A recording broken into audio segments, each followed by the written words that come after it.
Give me no say. Are you ready for the dance level?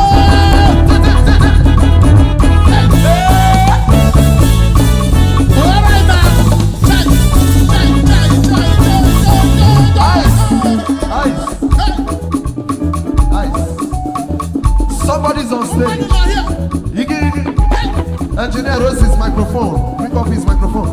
Aya Obemba. Aya Obemba.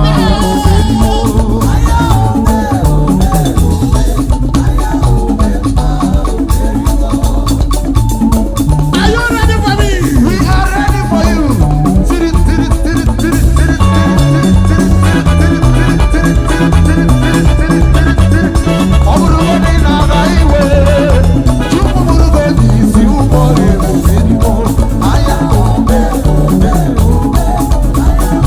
Let me come and welcome.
You are tempest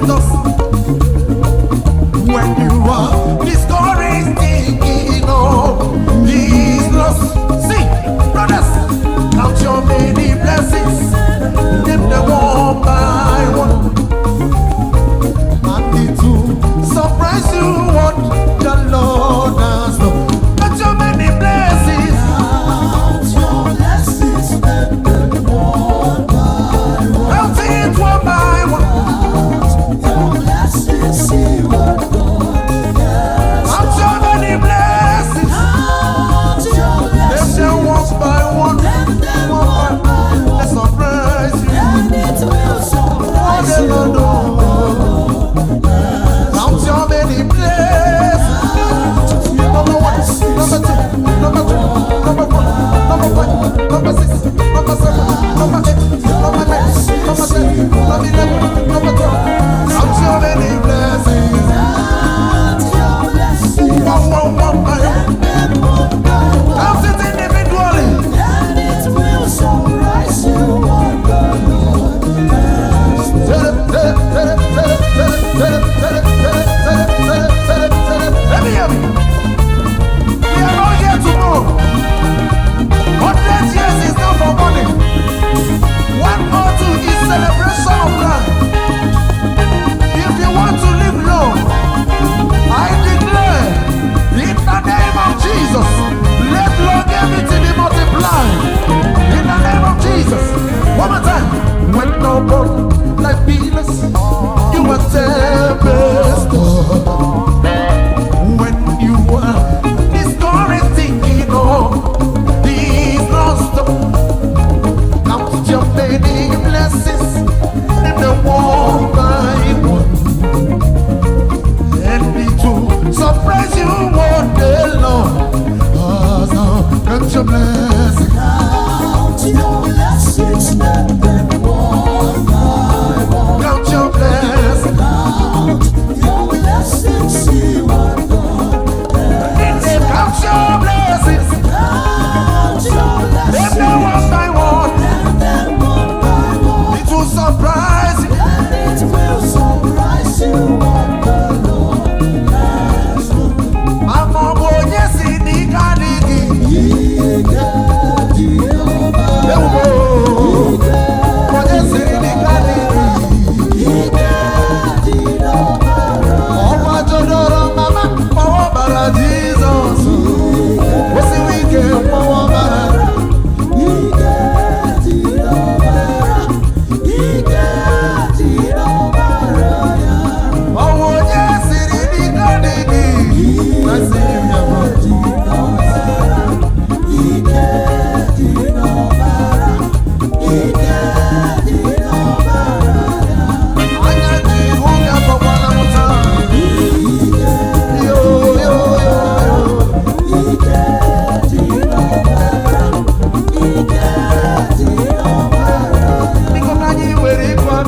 ike. Jizọs gide kwa ya ego gide ihe.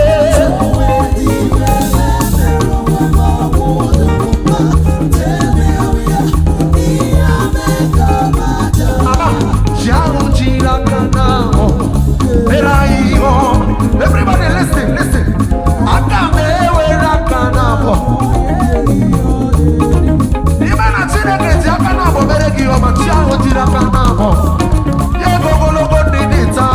Everybody say,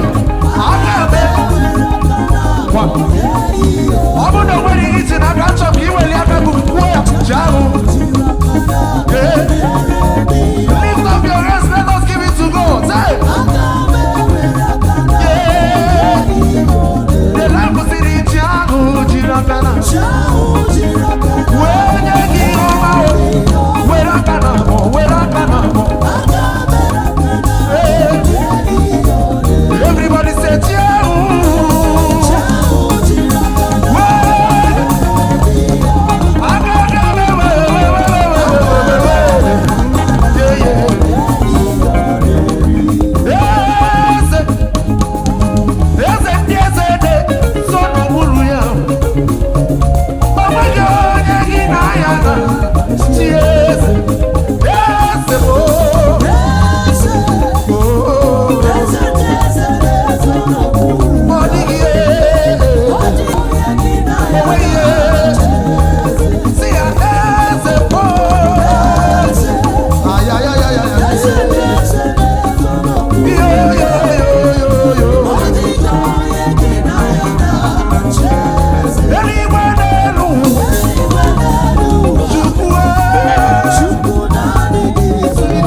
Ibu Chineke na.